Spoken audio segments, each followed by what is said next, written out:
Welcome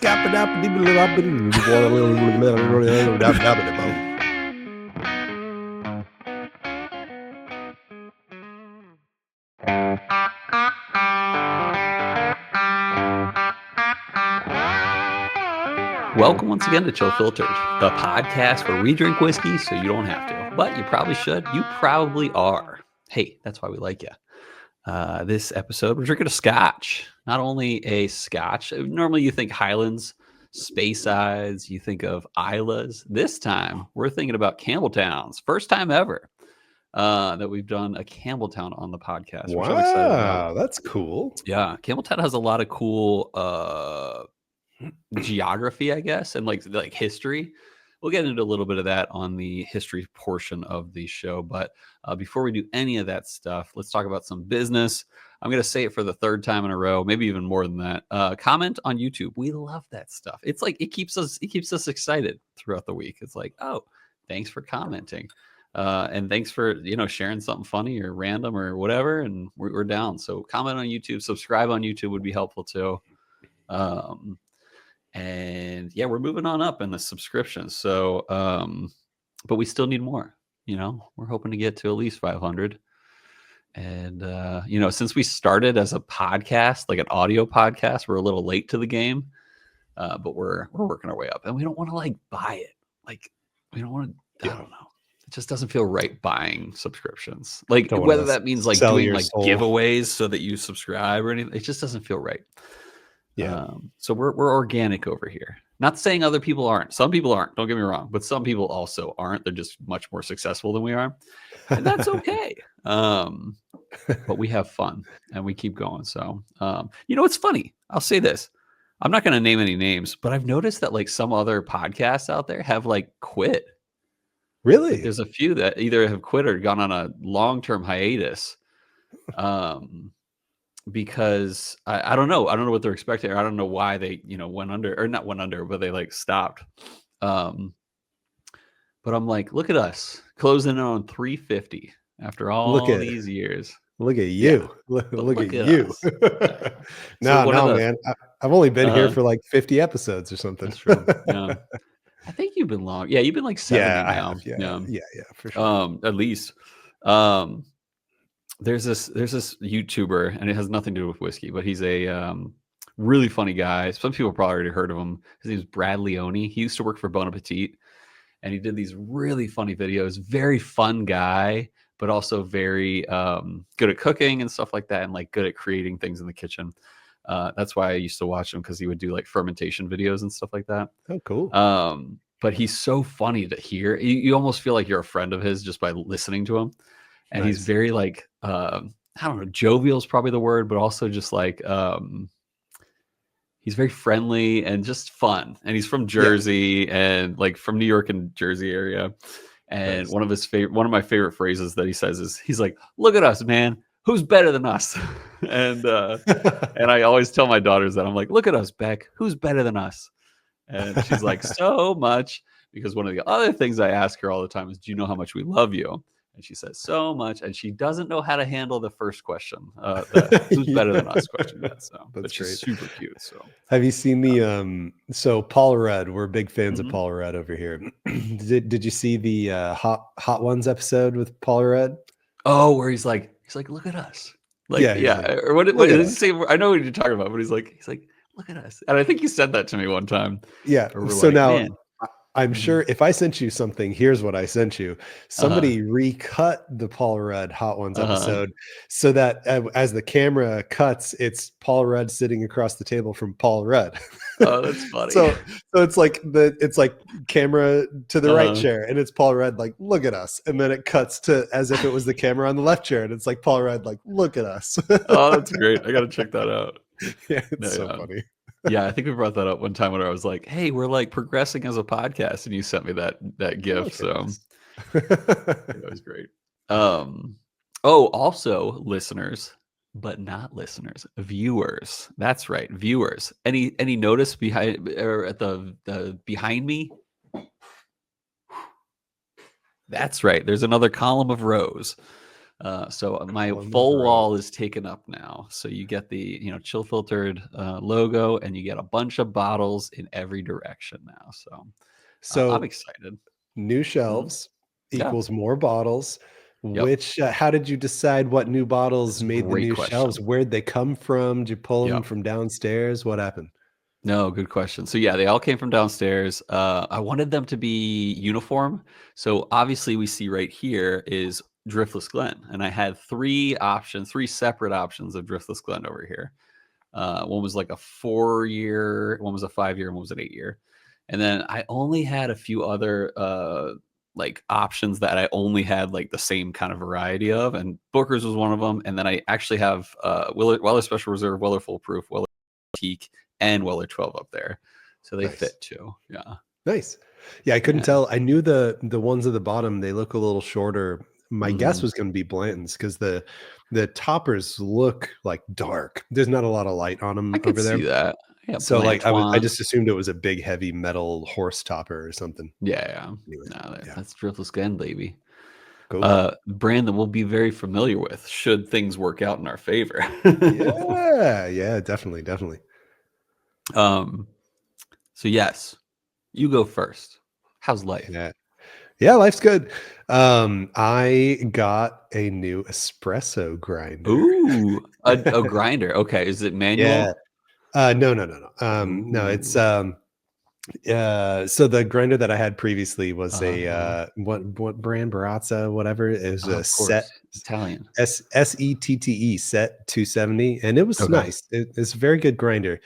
Yeah. But it was loud. And like if you look at Oh. like pros and cons, like Mhm. the grinder is a very good grinder across the board, Yeah. except like Uh, huge negative score on just loud. loudness. Waking I up mean, it's children like loud. shrieky, like hear it Oh, across really? the house Shrieky. loud. Oh, Not wow. shriek, I guess, but But more just enough to wake like up a child. yes, high Mhm. frequency whine. But like Yeah. she's heard that grinder every day for her entire Yeah. life. So Yeah. so she's used Mhm. to it, and she would actually smile when she would hear it. And Oh, so that she's was like, kind of cute. "Daddy's up." Yeah. But I was like, this is too much. I would love to upgrade my grinder, get Yeah. something maybe a little better, a little nicer, and way Mhm. quieter. Yeah. So I decided to go with a Niche Zero, and it's very, Ooh. very Doesn't sound beautiful. Italian. No, it's not. Actually, funny enough, I think it started as like a Kickstarter thing or I something. believe it, with a name like But Niche Zero. Yeah. yeah, it is. It's one of the very few successful, very successful companies to come out of a Kickstarter that's ever happened. Nice. But anyway, they still make the Niche Zero. They even have a newer, even more different second Nice. product that they came out with Yeah. too. But I Niche decided 1. this Zero was going to be Nice. good for my needs, and so I got Alright. to play around with that a bunch. I just got it in Nice. yesterday, 2 days ago, and Ooh, love new toys. Love I playing was with new toys. and the thing I had to do though was I had to figure out what grind setting on the niche Mhm. was going to be this give me the same, grind size as what I Yeah. was getting out of the set. And so I was like pulling like shots after shots after Nice. shots, Did you get the seeing how they heart? come out. The Get the what? crema? The heart? The Eventually, crema? eventually I got crema, That's yeah, good. but not Yeah, not at first. that's like good. wasn't anywhere I think I was way too fine for Honing my in. first one. Yeah, yeah. Nice. So anyway, honed in, got it close, and then so this morning now, I think I got it pretty much down. So it's Was been a I lot was of I fun to play misspeaking around with about the heart? I know there's the crema, but isn't the heart that. part of it too? I'm not familiar with heart with espresso, What and are it the might just be portions that of espresso? There's like the crema and the something else. it Maybe it might is be heart. Maybe you just don't know what you're talking that about. is quite possible. No, keep going. So yeah, new toys. Okay, so here's my question for you. Was it more than 300 bucks? Yes, Okay, cool. my my set was I think I got it refurbished for 300. um, But yeah, the Niche Zero is like 700 or something. Yeah, I gotcha. So here's yeah. what it is. It is the heart is the dark portion. Like if you Ooh, like did a really good shot and it's got 3 parts, the body is the middle portion, like kind of that middle like separation. And then yeah. there's the crema, which is that top layer. Yeah. Heart body crema. Nice. Yeah. Yeah, that one of the I think it was like the very first shot I tried to pull Hmm. with using the niche, and I ground Hmm. way too fine. Hmm. And so the espresso machine was running, but Concreted in the machine. try all it could hardly force any water rough. through that extremely finely ground Yeah. puck that was in there. Mhm. But, like, I did get, like, maybe 10 drops of Uh-huh. espresso to come out, Nice. and, of course, the first stuff that comes out is the Yeah. oiliest, Oh, most yeah. concentrated caffeine, so I was like, "Well, I have to try this." Yeah, you got So it was like sipping, like, coffee-flavored oil, man. it. It was Ooh. nuts. You could infuse that. You probably could, yeah. It would be Yeah. very, wasteful, very inefficient Yeah. use of grounds per Yeah. caffeine extracted, Oh, you know but what I found out? This was mm, an article I read years ago. You know that, like, if you were to take, like, old coffee grounds and kinda just, like, not distill it, but, like, separate the oil, like, if you were to take old coffee grounds and, like, introduce them to water, and there would uh-huh, be a layer of, oil on top that of would be course. from, like, the beans.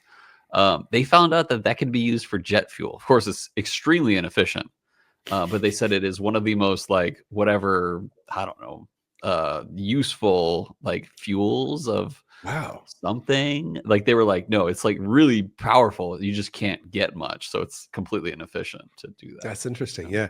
I Yeah. have no idea what the process is, to refine Yeah, oils like exactly. that, but Yeah. yeah, so it's like out of, like, 2,000 pounds of coffee beans, you get, like, Mm, 1 ounce of jet fuel. yeah. Yeah. You just light it on top of that water. Yeah, Right to that. Yeah. right. What are you entry wasn't on? Yes. I have here a sample, I believe is from Max, but since we're drinking the Hazelburn 15-year Oloroso today, Nice. a while back, I got this sample from That's a max somebody. pour. I know it looks Ooh, like Max 13. handwriting and labeled, Yeah. but this is a Hazelburn 13-year Nice. Oloroso. I So didn't this even know there is, was such a thing.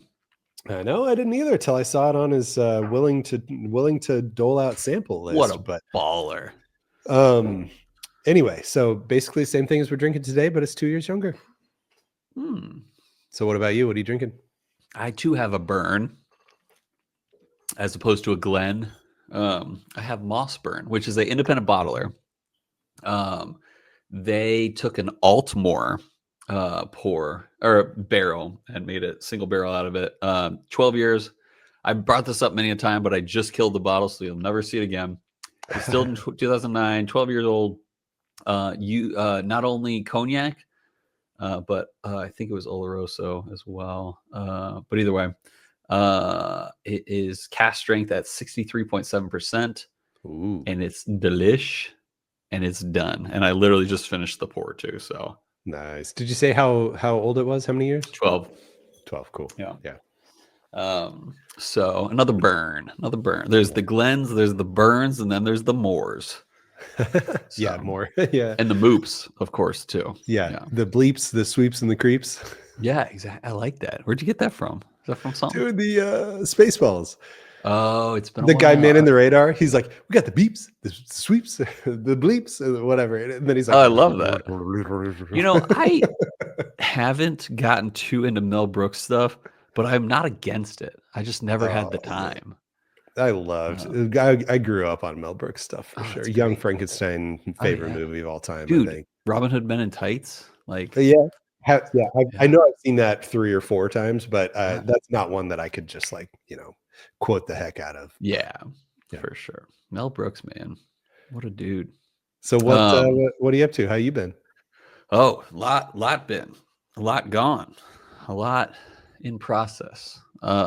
No, yeah, I'm not afraid to say it. I had a vasectomy this week. Nice. And here's the fun thing. So, like, a vasectomy doesn't sound fun. Like, it sounds like traumatizing to me. But I'm like, all right, I'm a man. I need to do this. Let's just do it. And so I went to get a consultation a while back, and they're like, yep. So what we're gonna do is we're gonna, give a local anesthesia. You're not gonna feel anything down there. We're gonna, cut it up and slice it up and cut some Break tubes and all break that the stuff. samurai sword out, yeah. Yeah, like Katana shows up, and then they, sew it up. And I'm like, okay, I'm a man. I can handle this. I don't like the idea mentally of it. I wish I could be not a part of it. But hey, I'm a man. I can do this. This is what men do when they don't want children anymore.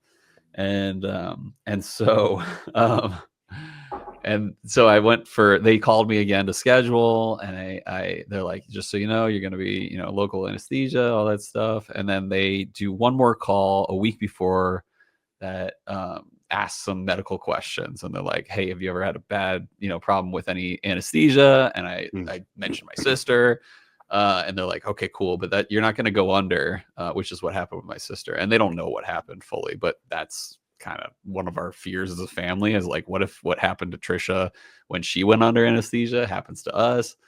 And so I brought that up, and they're like, oh, but you're not going to go under, you're just going to get local anesthesia. And then I show up on Wednesday this past week, and they're like, yep, so we're going to put you under. And I'm like, dude, no questions on my part. Like, I'm not going to argue with that.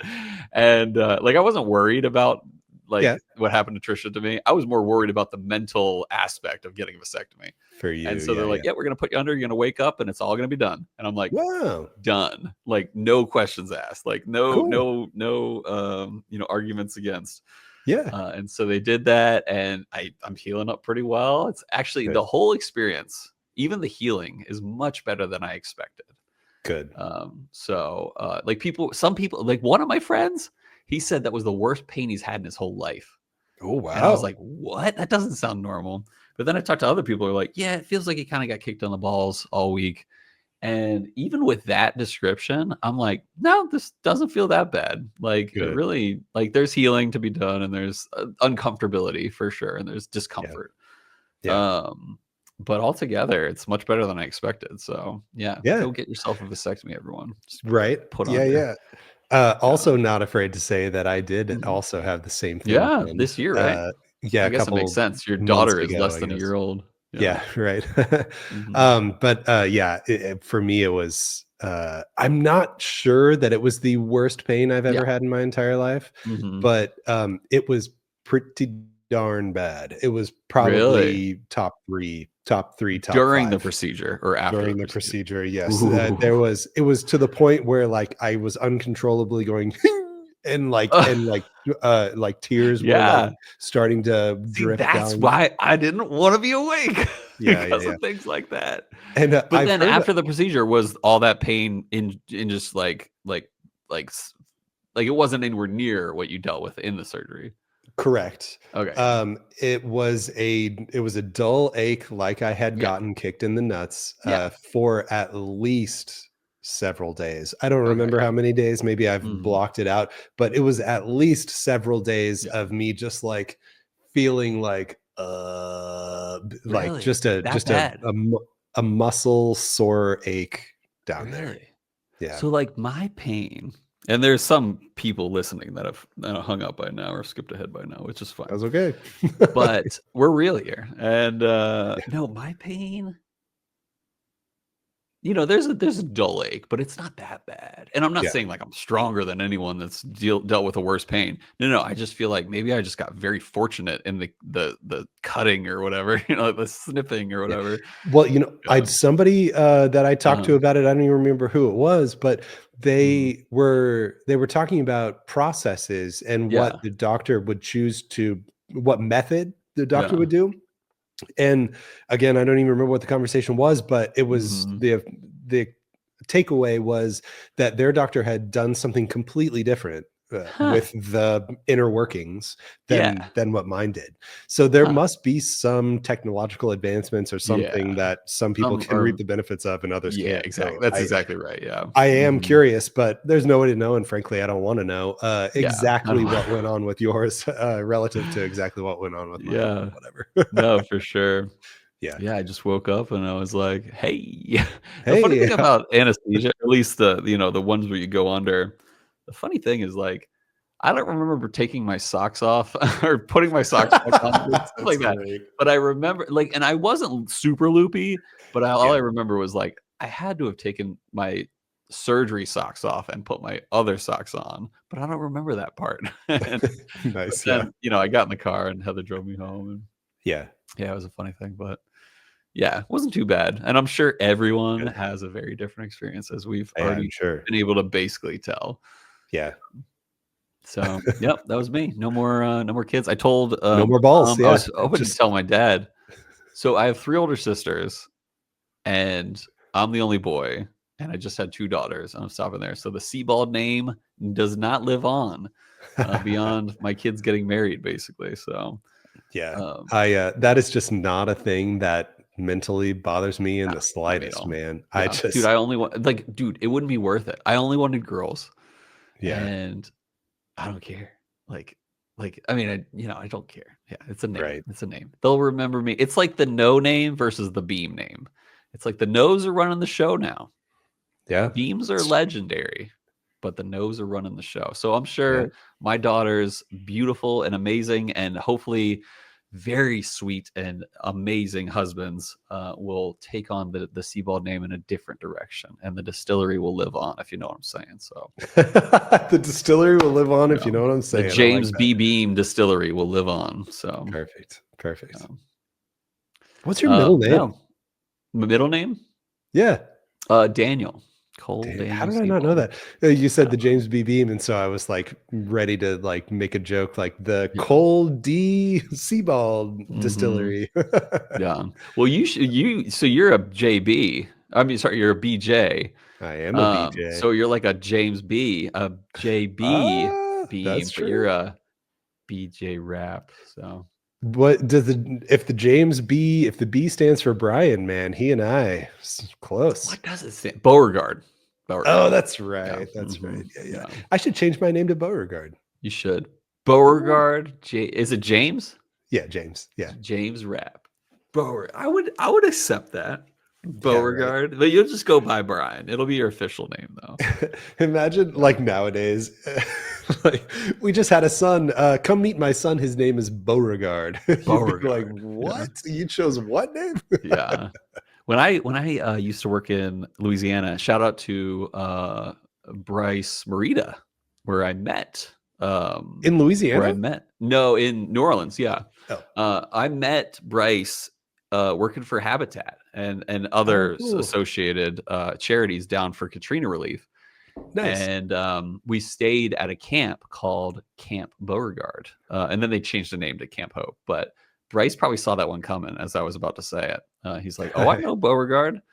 Nice. But that's a very Frenchy name, I think. Yeah, Beauregard. That's super Frenchy. Well, but the last name Rap is on the Arc de Triomphe, by the way. Really? Yeah. How does that work? Apparently there was some French general named Jean Rap or something. When I went, wasn't that your name? Jean. Yeah. Cole and Jean. And then Beauregard somehow fits into Jean Beauregard Rap. Yeah. Jean Beauregard Rap. I know. Yeah, there'd still be a JB name. Yeah. But I was under the Arc de Triomphe, and there was like you noticed it yourself. Huge rectangle. Yeah, I didn't even know ahead of time. Nice. There's several rectangles full of names. Yeah. Just like name after name after name. I mean, that's been there since probably the Revolution, probably. I'm sure, or whenever it was made. And so I 100%. Had this thought. I was like, I'm going to take a picture of all these names. So I pulled my camera up and I took a picture. And when I pulled the camera down, just my eyes were just locked on the name Rap. And I was like, what the heck? Frenchies, man. They never stop. Yeah. Dude, you've been to Paris? How many times? Once. Just the once. It was favorite place in the whole world. 2001, I guess. Oh, really? It's been that long. Yeah. I was like 18, I think. We should do a 2005 non-chill filtered sponsored trip to France, because I love Paris. Nice. Like, it is honestly, like, I've been to a lot of places, especially in this country, but a few places out of the country. And I don't know if I can outdo Paris. And I'm not the type of guy that's like super romantic or whatever. I just loved that city. I don't know why. I just loved it. There was so much to do, so many cool places throughout the whole city. So easy to get everywhere. That's cool. A lot of people speak English. It's easy to, navigate. It's easy to translate. It's easy to be a part of that city. I loved it. Yeah. I was in a huge group. It was a symphony orchestra tour. I was playing trombone and we were doing concerts. We were doing concerts at different that's cool. We did London, Paris, somewhere in Italy, Switzerland, Germany. It was a big loop.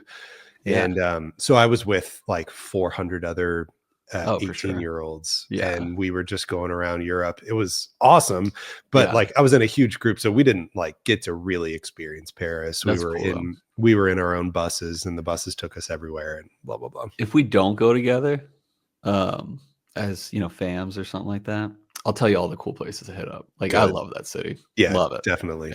Yeah. Tell me where to go to get that Buffalo Trace. Experimental project. Yeah. Oh yeah, that's I believe that was the Maison du Whiskey in Paris. Yeah.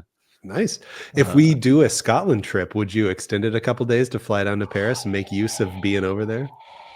I don't use this word a lot. Hell yeah. Oh, clip that. Yeah. We got him. Yeah. No, dude. Nice. I wouldn't hesitate. That's it. That's actually a great idea that me and you just go down to Paris for a day or so and just yeah.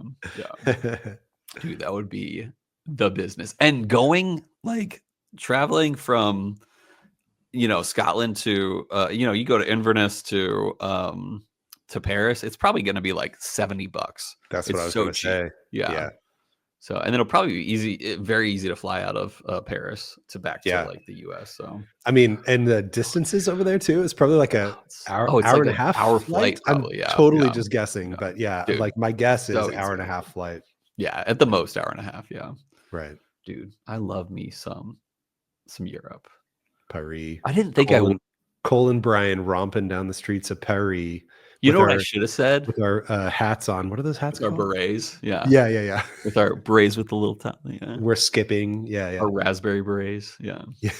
Do you know what I should have said before I semi-expletive?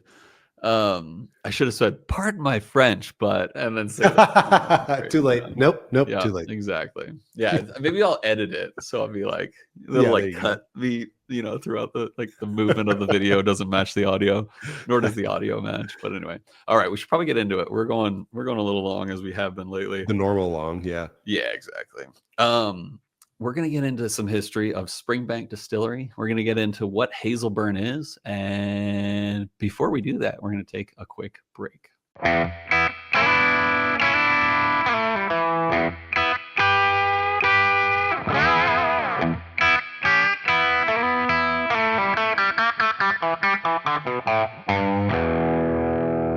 All right, we're back. We talked about the Scat Man. We talked about Paris. We talked about great things during the break, not just since we have been recording. Yeah, our walk really break was us skipping with berets on. Yeah, skipping with berets to Scatman John.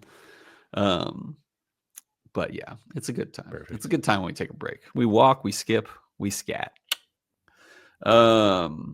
Shout out to our latest Patreon subscriber, Cody Clark. I forgot. Out in Nebraska. Yeah. Not only did Cody join our beautiful Patreon people, being beautiful himself, Cody is a girl dad, or at least he's a dad. I think he's a girl dad.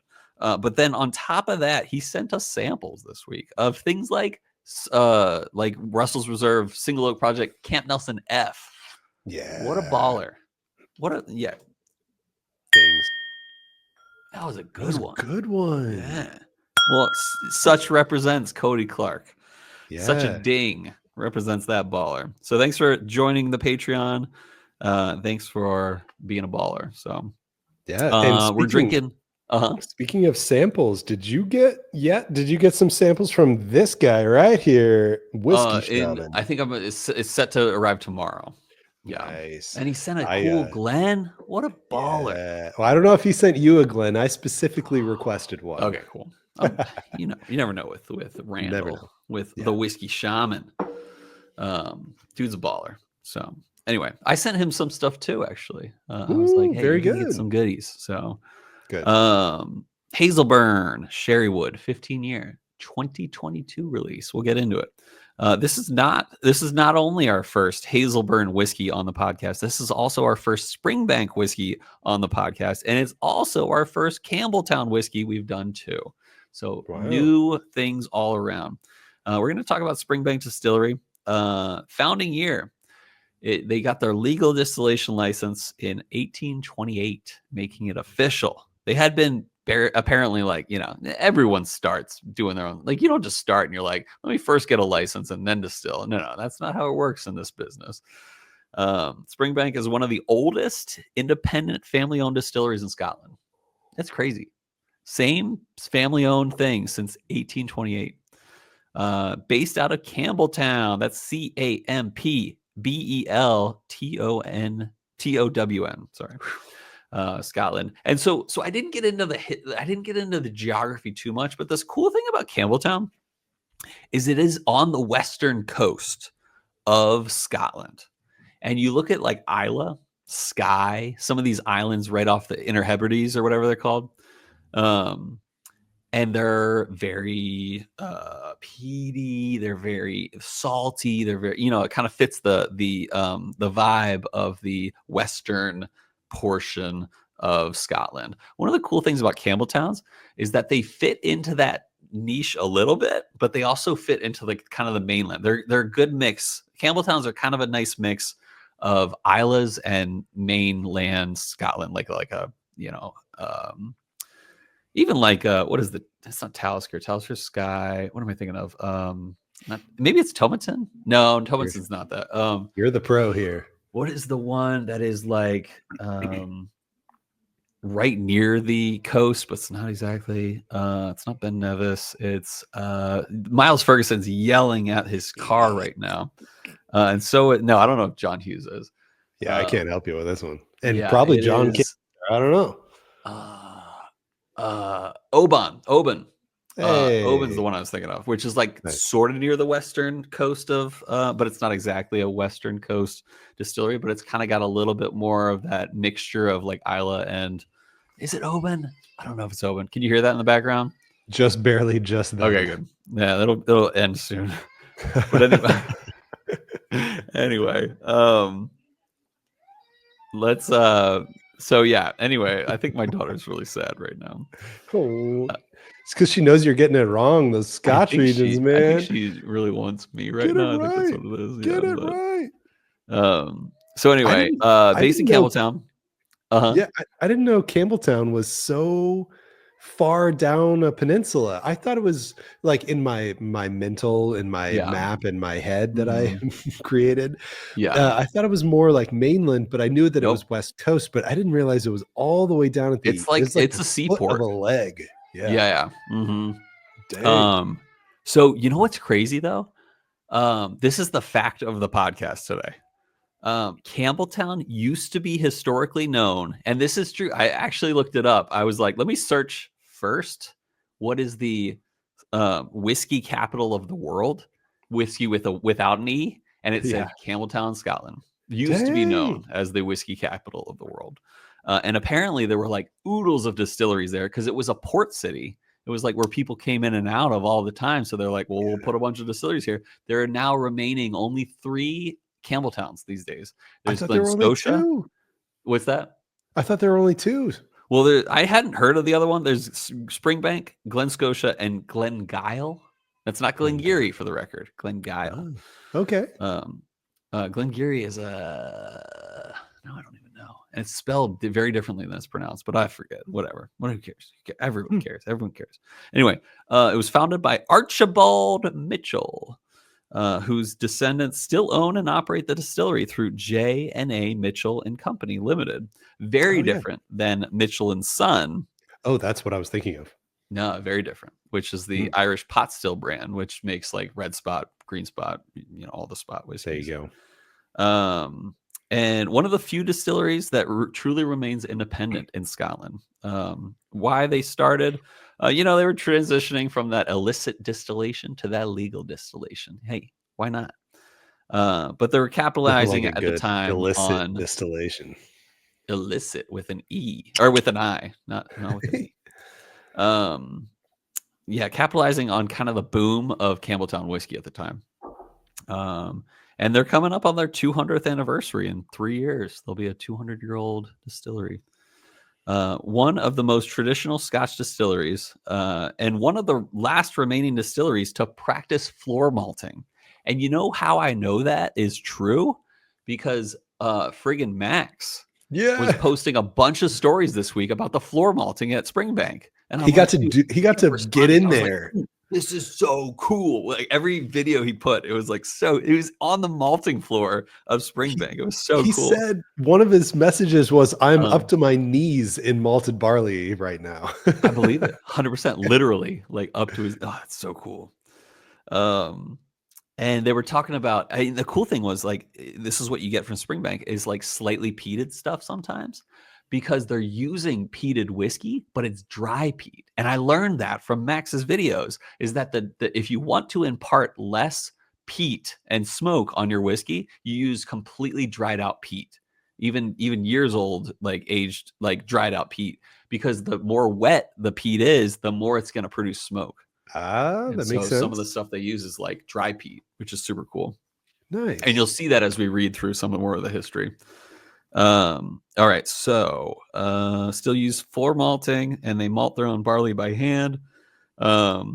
They use direct fire heating on some of their stills, which is very rare these days. We talked to A. Smith Bowman, and it's like industry standard to use steam heating on the stills.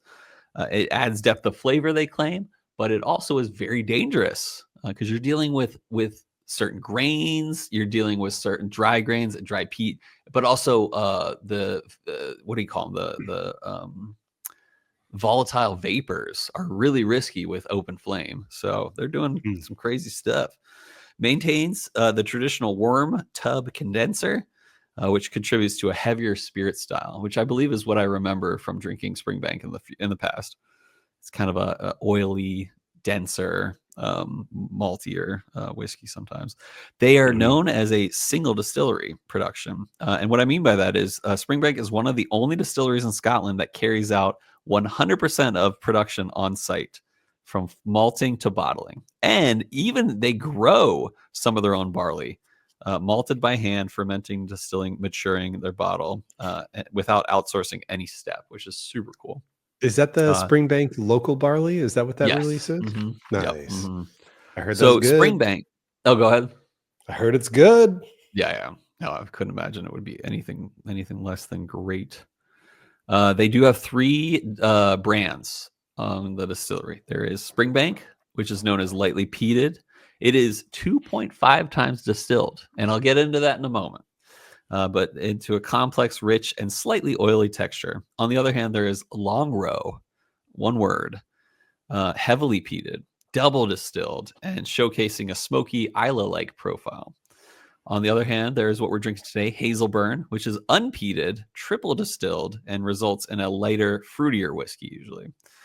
And then they have a few limited, highly sought-after releases. I'm not going to get into them, but they do make some pretty crazy stuff with those. Even what we're drinking today is highly sought after for sure. But it's not too crazy.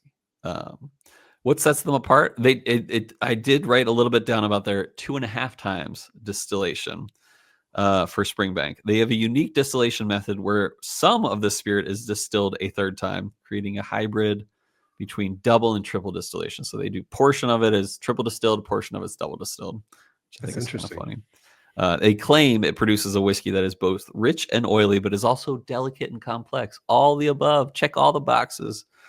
Campbeltown style and maritime influence. Like I said, this is right on the coast.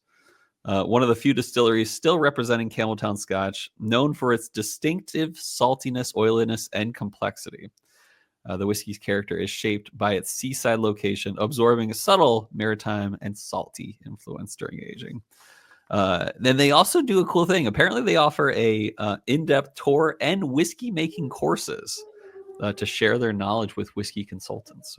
Or whiskey enthusiasts.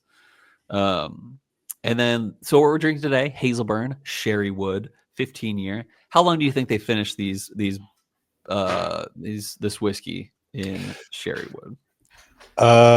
Without knowing anything, I would have guessed that this was 15 years in an Oloroso cask. Is you that got it right? 100%. Oh, it is not finished. It is completely matured in Oloroso sherry. The spring 2022 release is a 108.4 proof, single malt, non-chill filtered, and no color added. Pull that bottle up. Show how dark it is. Yeah. Look how dark that is, and there's no color added. That's like darker than Bowmore, the darkest, which they add caramel color to. Anyway, I don't know why they call it the darkest and they add caramel color to it. Anyway, but I love Bowmore. Don't get me wrong. I'm a Bowmore fan. Whole maturation was 15 years, at least 15 years in Oloroso sherry casks or sherry butts. They happen to drive me nuts. 9,000 bottles produced of this release. And thanks, Bryan, for sharing. This goes for somewhere between about 160 and 175 likely. Yeah. So let's pour it out for the homies. These homies right here. Pouring it in the old whiskey shaman blend here. Here's a pork chop for you. Easy. Too easy. I was picking up a bottle for the whiskey shaman man, and there was some Springbank. Isn't it a fun thing to take care of someone else? For sure. Springbank 10s are pretty regularly in stock here, but he can't get them where he's at. So I grabbed a Springbank 10, and sure enough, right next to it, they had a Springbank 15. Nice. And I don't know anything about Springbanks, and I was like, dang, this 15 is like way darker than the 10. Oh wow. And he said, yeah, the Springbank 15 is sherry finished or cask matured or something. Yeah. But yeah, the Springbank 15 is like insanely more dark than the 10 because of that sherry, I guess. Yeah. Yeah. Anyway, in your notes, when you explained how it was 2.5 times distilled and everything, you were talking about the Springbank line, right? Yes. Or were you talking about something Springbank else in general, not just Springbank in general? Yeah, Springbank. And as opposed to Hazelburn, which is apparently triple distilled. Yeah, and it says that on the bottle too, the triple distilled. But if you wouldn't mind peeking again at your notes one more time, where you went through the different releases and you said Springbank is 2.5. What else did you say about Springbank there? Springbank is that's it, lightly peated. Otherwise, lightly peated. Okay, cool. And then the long row was double distilled and heavily peated. I almost grabbed the Springbank 15 for myself, but I think I've tried it at a bar and it was good, but it just the long row. Oh, no, Springbank. I had a Springbank 15 myself years ago. Yeah. Did you like it? Was it your jam? No, it wasn't. I will be completely honest. It was one of my least favorite whiskeys at the time, but that was before I liked 1, Scotch, 2, slightly peated Scotch. Okay. So it wasn't really my jam at the time. That was my literally 10 years ago. So yeah, I tried it at a bar probably 2.5 years ago. Wasn't really my jam either, but yeah. Okay, so hear me out on the nose. Hear me out. White sugar icing. Ooh. So I get a dusty, musty thing that's really covering up some of the probably richer fruits that are here, and I just can't get to it yet because I just poured it, and it's not a spice, it's not an ABV that's overwhelming my nose. It is a dusty mustiness that I can't see through yet. No, I'm getting like almost a bourbony. Not like all bourbons, but some bourbons can be really sweet icing. Like I'm getting a little bit of that, but I can also tell it's a Scotch and a sherry finish or a sherry aged Scotch. So comparing the nose, granted my 13 Oloroso has been poured for a long time, but I'm getting much more ripe red purple fruits on the nose on the 13, and the 13 has a tobacco earthiness thing going for it too. This is there's a few things going on here, and very good things. Yes, the sherry shows up, but it's not. I would have assumed 15 years in a sherry cask or in a sherry butt would have provided a lot more velvety richness. But I'm not complaining. I kind of dig the level of sherry influence on this guy. It is also a little bit. It talked about triple distillation, which is totally cool. I like a little crisper sometimes, but it still has a little bit of malty, oily depth to it. Yeah. I like it. I like it. I do get a lot of on the palate. I do get a lot of rich fruits up front, rich, dark, juicy red, jammy Mhm. fruits. But about halfway through the sip, all the richness kind of fades away. It does turn a little thin towards the late palate for me. Um, it kind of gets a little lighter. The ABV heat really shines through because it's what 108.4. 108.4. Mhm. Um, I'm really curious about water here. Mhm. What that's going to do to this, but yeah, I do get a lot of jammy, juicy stuff. But Nice. I'm actually thinking I might like the 13 a little more. And I know they vary year to Really? year. And They the they other really one. vary year to year. The guys on the Discord that we're in with Max Mhm. and other Scotch enthusiasts, Yeah. they talk about these releases year by year and like, Yeah. oh, I really liked last year's, but I don't like this year's as much. Mhm. Like apparently there's enough variance there. You know, when people talk Yeah. about releases of Stag being good or bad, that Yeah. probably that same level of variance here. What you said about the lightness, I didn't agree at first, but kind of agree now. The more I drink it, the more the middle of the palate fades into a kind of a lighter, watered down kind of feel. It's still really good. Um, here's the thing: is like other big sherry bombs of scotches can be great. I think of Abuna from Aberlour. Um, And I think I prefer Abelor to this, but this is also no, that's Bruichladdich. It's right next to it. There's so Oh, it's little left, empty. Yeah, so yeah, little left in here, you can hardly even see it. yeah, But yeah, or it's mostly empty. Yeah, yeah, but Arbor is really nails it. I think it might be a portion of it just might be the proof of it. But I like this. I think it's great. And do you taste any peat though? Oh no, this is completely unpeated, right? Yeah, it's correct. unpeated. Yeah, which makes sense. I Definitely was like, I'm unpeated. not getting any peat for this. Yeah. But that the I think the lighter part of this Hmm. sip that I think it's more of a salinity Yeah. acidity that's it's cutting that oiliness. So I'm Uh-huh. not getting much oily richness, but I am getting like I just had a heavily salted bite of pretzel, and after I Uh-huh. swallowed it, that like salt like sting is in my mouth. It's not so much so that it's abrasive or anything. It is delicious, and I do really like this. The thing that separates the 13 from the 15 for me is the 13 has more mid palate, rich, thick sweetness, and Okay. the 15 stays light with more salinity and acidity. Yeah. There is also more rich fruits in the 15. I mean, 2 more years in an Oloroso barrel, so that makes sense, I guess. Yeah. But you, with the extra red fruit jamminess, you do also get extra salinity compared to the Mm. 13. I like salinity typically. The more I drink this though, like it's weird. At first I was like, no, this is great. Second, I was like, it's a little light. The more I drink it, I actually really dig the finish. Yeah. Um, I did move over to the water pour though. Gave it the old spin J. Hey, you know what? Also, I just gotta pat ourselves on the back here a little Mhm. bit. I know I've done tastings with Max before, and Max was like, "No, I'm not a water guy. I don't do water." Uh-huh.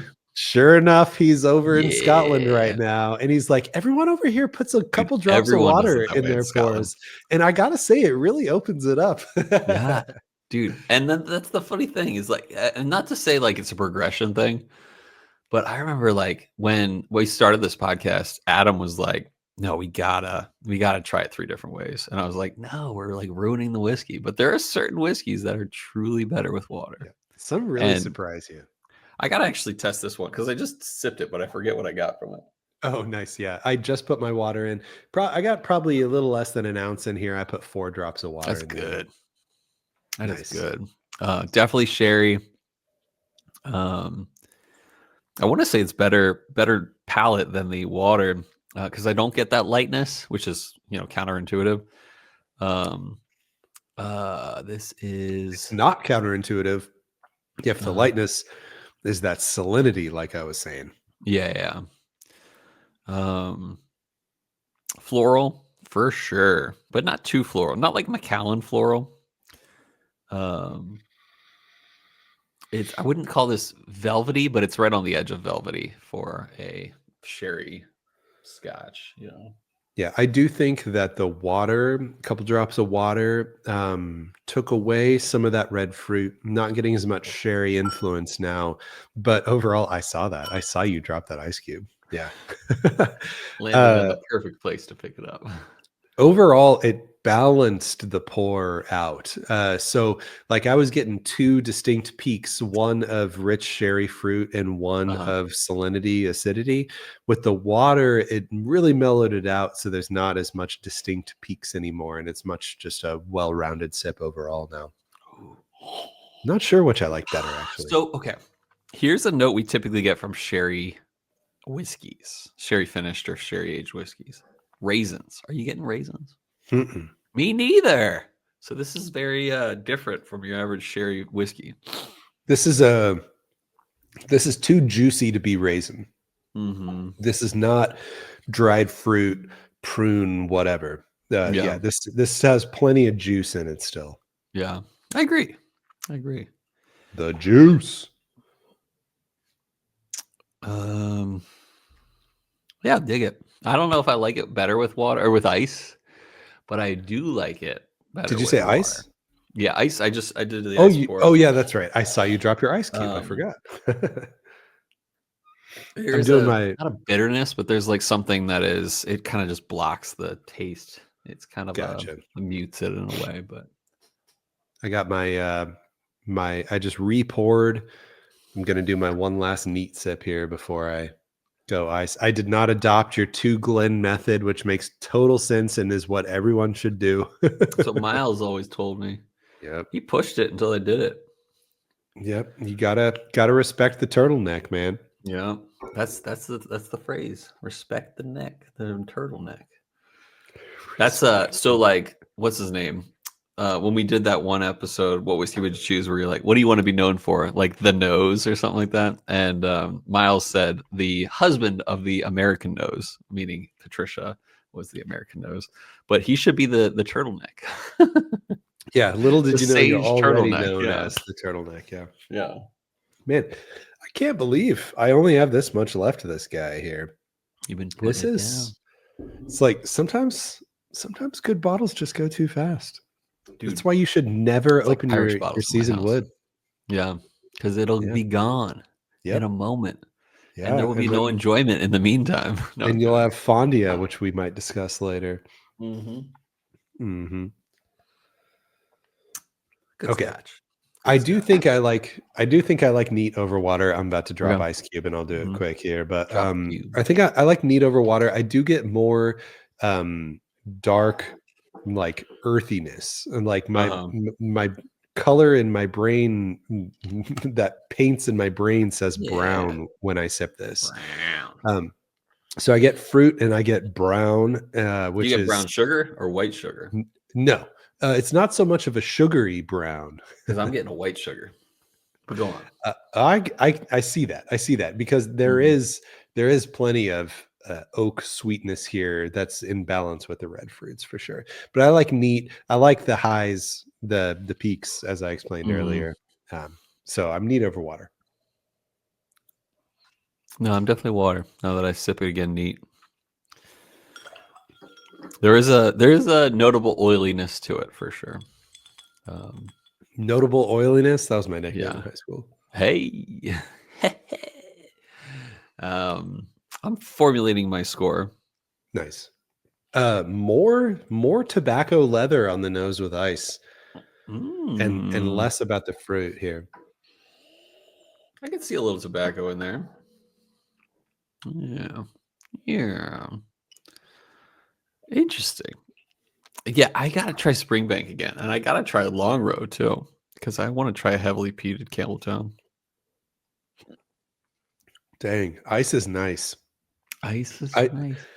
Ice is nice. I didn't let it sit for very long. I didn't let it water down very long, but I do. It is way more on the leather territory, the oaky leather territory, and it's way less about the rich fruits with ice. So, so you prefer it to neat or not? No, I'm definitely neat. Then probably water and then ice. Like I feel like if I'd let the ice sit for a reasonable amount of time, it probably would have gotten too flavorless with ice. I think I'm neat water ice. Neat water ice. The progression. All right. Yeah. I give this a score. I think I gave this to last week's score, but 8.85 is not yet a 8.9, and it's better than an 8.8. It's right between the two. 8.85. It's great. Great Scotch. Great 170, 100-ish, 170. I don't know. Maybe not this year, but I want to say there are better years than this. Oh, yeah. Yeah, I think I'm with you. Same-ish level here. There is no negative comment about this at all. There's absolutely nothing about this whiskey that like if you wrote out a pros and cons list, your con would probably be price, and that's it. Yeah. So so I'm going to say a flat A, extremely solid, well-rounded, no substantial negative comment can be made. I think that this is super delicious. It is expensive, but if you don't buy much Scotch and you're willing to spend this much on a bottle, I think you're not going to find anything displeasing about this at all. I think it's going to be delicious.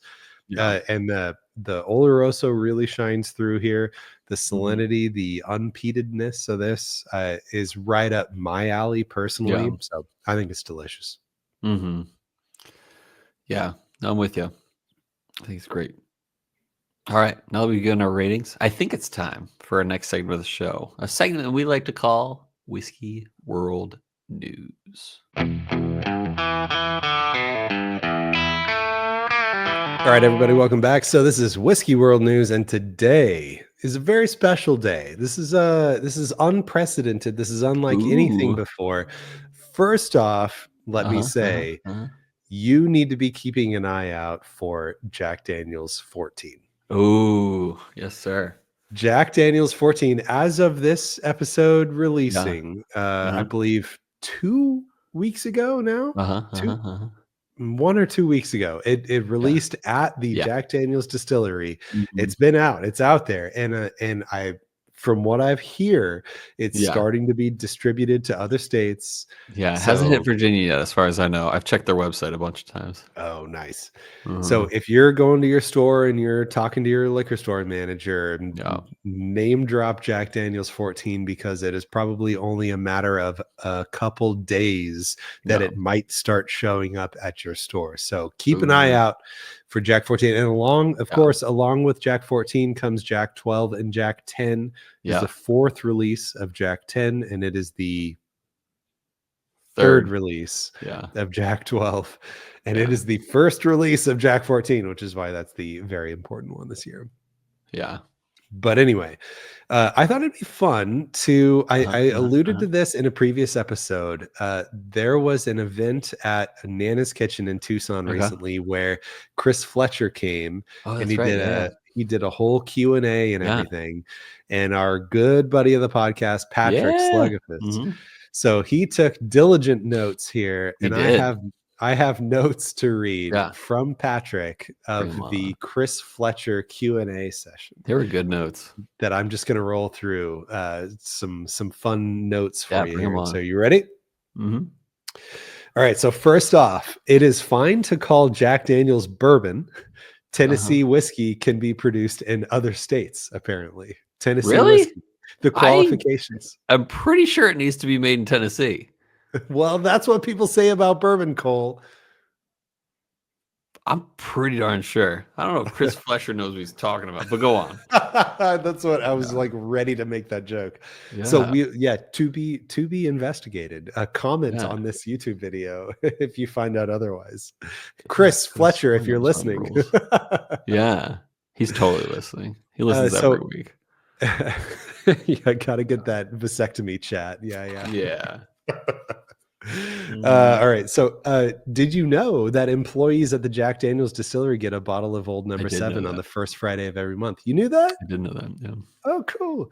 Uh, Chris Fletcher's grandfather on his mom's side was the previous master distiller at Jack Daniel's. Did you know that? Nice. That's like a Booker No or like a No versus Beam Right. John. Yeah, keeping it in the family, baby. Mhm. The whiskey fungus feeds on Yep. alcohol vapors. Yeah. It is not harmful or invasive to people or the whiskey. In fact, it helps the rickhouses breathe. Uh-huh. They do have to wash their cars more often and Yeah. pressure wash their houses Mhm. because of it. Mhm. It's So a thing. did you Totally. know a Mhm. majority of their rye comes from Canada and other grains come from Kentucky and southern Indiana? I wouldn't be surprised. Like Yeah, I know, Buffalo it Trace makes usually sense. gets their rye from I think Montana, not Montana, North Dakota, I believe. Yeah. Mhm. Nice. All Jack Daniel's mash bills are a minimum of 12% barley. You knew that. Nice. You knew that. All water used in distillation or the whiskey making process comes from a reservoir underneath Lynchburg. Ooh, Very cool. didn't know that. The process of mashing breaks down dense starches into simple sugars to feed yeast. Slow fermentation from natural enzymes in the MB malta barley is the Multi process B's. that provides flavor extraction on the distillation side. Mhm. Fermentation is slower because of natural enzyme processes. There is Totally. no artificial or chemical fermentation at Jack Daniel's. Ooh, so they just let it happen. They just let it happen. And Nice. the yeast mother culture is Mhm. from at least 1838. That's Yeah. kind of cool. Yeah. Post Love that. post prohibition used to be kept in a copper pot in the creek. Nice. I love Right? that. How cool is that? That's so cool. They have 100% copper stills, 6 fully operational stills currently, and a 7th to be added and operational within a few years. Wow. Their new That's make cool. whiskey is 140 proof and flows through charcoal at a rate of 1 gallon per minute. Wow. Wouldn't That have is the that rate. that is the Patrick level of detail here. Mhm. The charcoal, excuse me, what is your charcoal flow rate? Yeah, exactly. What are you getting per I minute? Yeah. Yep. Love you. Love you, Patrick.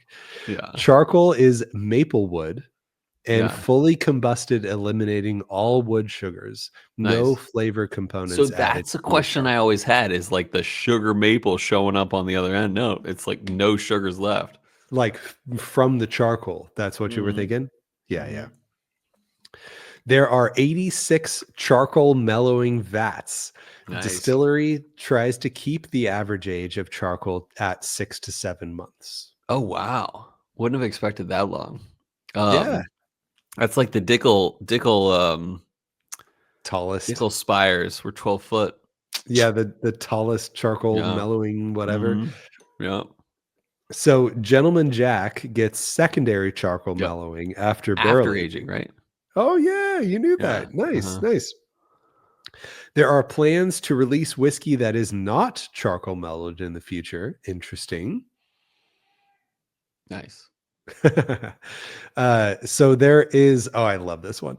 There, Nice. and I'm reading this as Patrick wrote it. Okay. Yeah. No known correlation between the age of the mother culture and the Gros Michel flavor So I had present to in. look that up. When he sent Yeah, it, I was like, okay, so that's apparently an older variety of bananas. exactly. Yeah. Yeah. So like Mhm. Gros Michel was like the original banana Yeah. flavor, like Yeah. used Mhm. in banana candies like Yeah. runts and stuff. Mhm. So let me start over. No known correlation between the age of the mother culture and the Gros Michel flavor Mhm. present in all Jack Daniels. Yeah. Bro said, please ask anything, but I nevertheless felt hella embarrassed for asking such an insane question. Yeah, you're like, tell me about Gros Michel. Yeah, I know. Yeah, that's cool. And then Jack Daniels was dumping 2,000 barrels a day at the end of COVID, just as a Dang. That's a lot of benchmark here. barrels. So a couple more future plans. Mm-hmm. Future plans release info.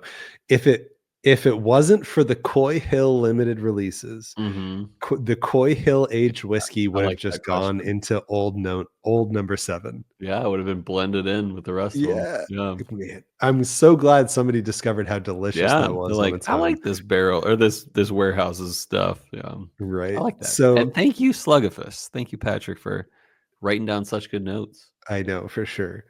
I have one New thought on this Yeah. article. And I do have a couple more for you, just so you Oh, know. bring it on. No, keep going Okay, then. cool. Jack does have new mash bills in the future, and a weeded one is mentioned specifically. Dude, could you imagine? That's gonna I be fun. know. Yeah.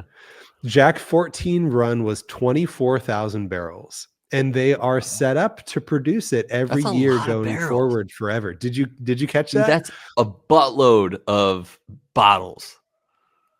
Did you say bottles or barrels? Oh my gosh. I said, okay, hold on. Rewind. The Yep. Jack 14 run was 24,000 bottles. Okay, cool. Still. Okay, yeah. Gives But me somewhat of a chance. special note here, they are set up to produce it every year going forward Which I forever. dig. Hopefully they do that with the 16 year in a few years. Yes, I know, right? Mm-hmm. The the next age stated releases will be 18 year and 21 year, which will also be set up to produce 21 forever. year Jack. That's crazy. Those will also be set up to produce forever every year. It's like a Red Brush 21, baby. Right? That's the great. oldest whiskey aging at Jack Daniels sits at 15 years currently. Bring it on. I know. Tennessee Honey is the most profitable label after Old Number 7. Shout out to my brother. Like 30%. Shout out to my brother who loves Tennessee Honey. Oh, nice. The 2025 special release will be a 10-year rye aged at Tanyard Hill. What? 10-year rye. Jack 10-year rye. 10-year Jack rye. Prepare it's probably yourself. Going to be cast strength, probably. Yeah. I hope so. Yeah. If not, it'll be 100 proof. Yeah. Fletcher doesn't believe neck pours are a thing, and it shouldn't have. You shouldn't have to teach whiskey to be good. As a quote there. That's great. Last fun little thing here. Frank Sinatra called Jack Daniels the nectar of the gods. Nice. And if a restaurant didn't serve Jack Daniels, he would leave. Wow. Just for the pure principle of it. Right. Yeah. That's it. All right. I have one thought. Yeah. And it's an exciting thought. And people are going to be like, whoa, Cole's got thoughts. You know how they said that Jack Daniels' mother culture was like how old? Like 1838 or something like that? 1930 something. Okay. 1938. Yeah. 1938. Well, Cole's sourdough starter is going to turn 5 in 2 or 3 weeks. So. Oh, wow. Yes. Very impressive. Yes. But do you keep it in a copper pot down by the river? No. I keep it on the shelf or on the counter. Well, now you know how to grow for your next generation. Yeah. I literally just had some what do you call it? Grilled cheese on it. I made a grilled cheese with the sourdough from the starter, and it was darn good. Can you send me one? I could. Please do. Really? No. Please do not. UPS ground, baby. Right. Yeah, I'm gonna need you to next day air that one or same day. Yeah, no, UPS doesn't same day. All right. That's enough. Let's go into what whiskey would you choose? We asked you last week on Instagram. Yeah. It was some good answers this week. I know. Well, so get this. Okay. We asked you if you're high age or low proof. We got a I'm sorry, wait, hold on. High age, low proof, or low age, high proof. You said even split, but maybe somebody came in at the last minute. I don't know. No, it was very close. Is what I was saying. It was very close. Which is surprising. 53% said over 12 year, under 95. So 53% said high age, low proof, and then 47% said under 8, over 115. I'm impressed at the even split. And I'm grateful for everyone that voted. I saw that Bourbon of the Week was on there, and he's got a decent channel kind of thing cool. Nice. on Instagram at the very least. I think he's Nice. got a Well, YouTube channel. shout out to Bourbon of the Week. But we Yeah. got some good write-ins though, none Mhm. of which from Bourbon of the Week. So you got some Yeah. improvement to do there. Come But we got on. first and foremost, of course, Cody Clark. He Cody says Clark. What a baller. Frey Ranch single barrels. Loves those Frey Mm. Ranch single barrels, and that would be low age, high proof. Yep. Shabs, we got a new write-in from good No, old that's Shabs here. not SB only Hobbs. Shabs, that's Bryan from the bar that we met the other day. SB Hobbs? That's Yeah, Bryan? Bryan Hobbs, Heck baby. yeah. So, Bryan, shout out. Hope you enjoyed the Daniel Weller that we teased last episode. We said we drank something really cool at the bar. We'll tell you about that later. We didn't tell you what it was, but now No, I in never this told episode, ya. we're telling you we sipped Daniel we're Weller telling at ya. the bar with Bryan here. He says lost profit. Oh, yeah. Orphan Yeah. barrel, low proof, high age. There you go. Dramhound says he's split, but he went with low proof. Barter House 20. Another orphan barrel, baby. Oh yeah, because Barter House. I'm unfamiliar with that. That was an orphan barrel release. I want to say I want to say Barter House was the one where they had a 20 through 25 year bourbon. Oh, man. They had a 20, 21, 22, 23, and 24 and 25. Dang. Madtown marketer Ben Klepsik, he says Octomore 13.2. It is 5 years, 116.6. Low wage, high proof, baby. Yeah. Marco and AZ says 1792 full proof, Wild Turkey rare breed, Jack Daniels single barrel proof. Nice. This man loves him some low age, high proof. Yep. And lastly, Whiskey with Max, Scotland Traveler Extraordinaire says Lagavulin Pirate Casks or Long Row Red 7. How old Long is that? Row Red 7 Pinot Noir is 114 proof also. Dang, but okay, so that's close. Yeah. Yeah. Good answers. Now, we good got another answers, question everyone. for you. Yeah. We do. And that question is, what is your FONDIA or Fonda bottle? You know, you've been listening to the podcast long enough now. You know what a Fonda bottle is. But if you're just tuning in for the first time here, it is your fear of never drinking again. What is the bottle that you own that you're afraid to finish because you're afraid of never getting to sip it ever again?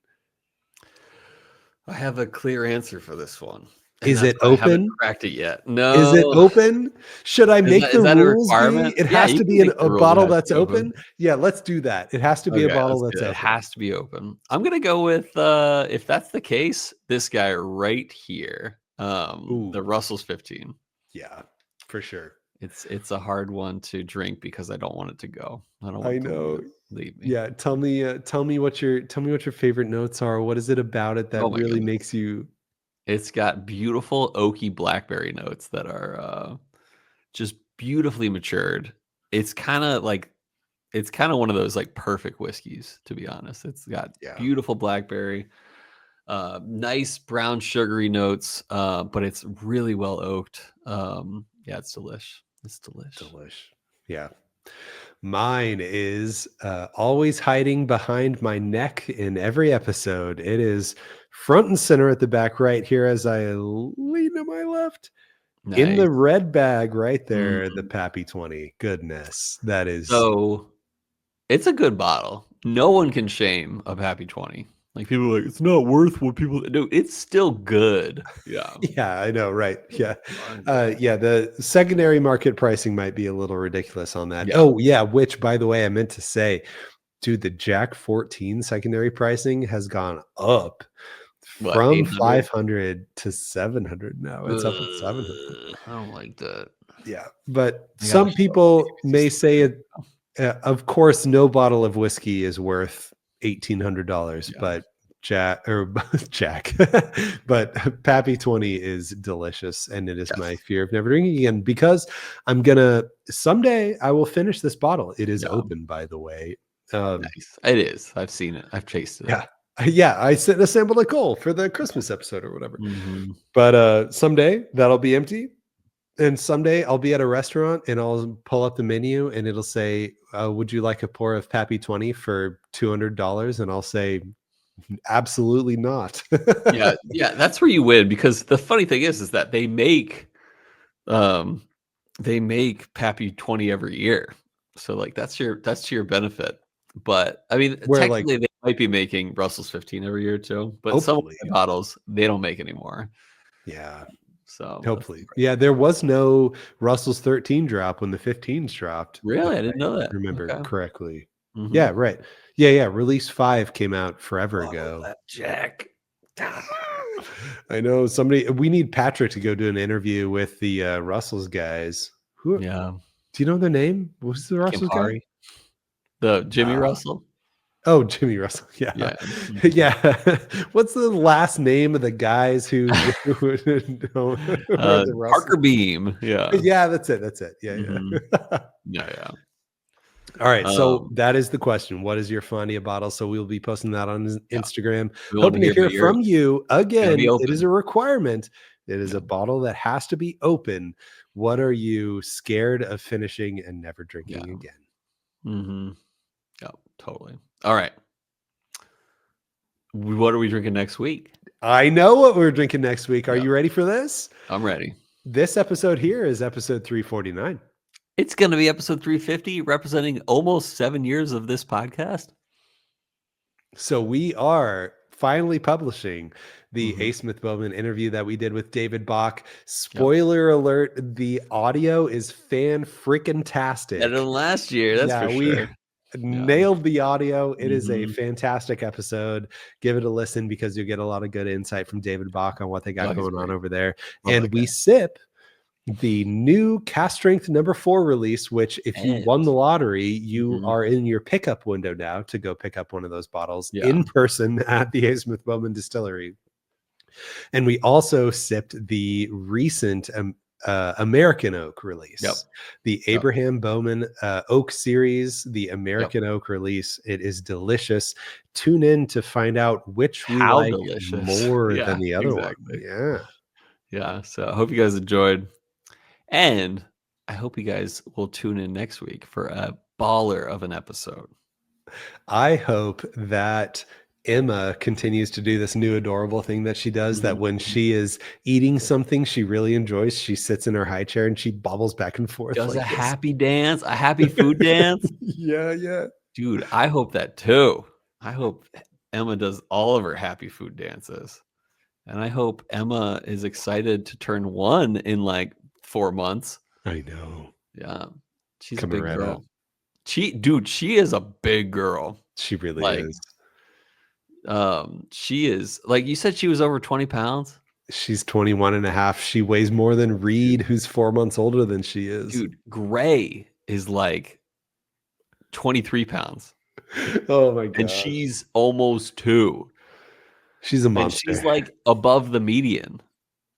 She's got red hair, blue eyes, and she is tall. So do you think she's gonna keep red? I hope so. We'll Dude, it'd be see. Well, okay. killer. I hope so, but if you're listening to this in the future, Yeah. I love you and I your hope hair is you're whatever beautiful. you are, Emma. Yeah. Yeah. Whatever you are, we're down for. But most of all, listeners, viewers, friends, everyone, we hope that our love of whiskey lifted your spirits.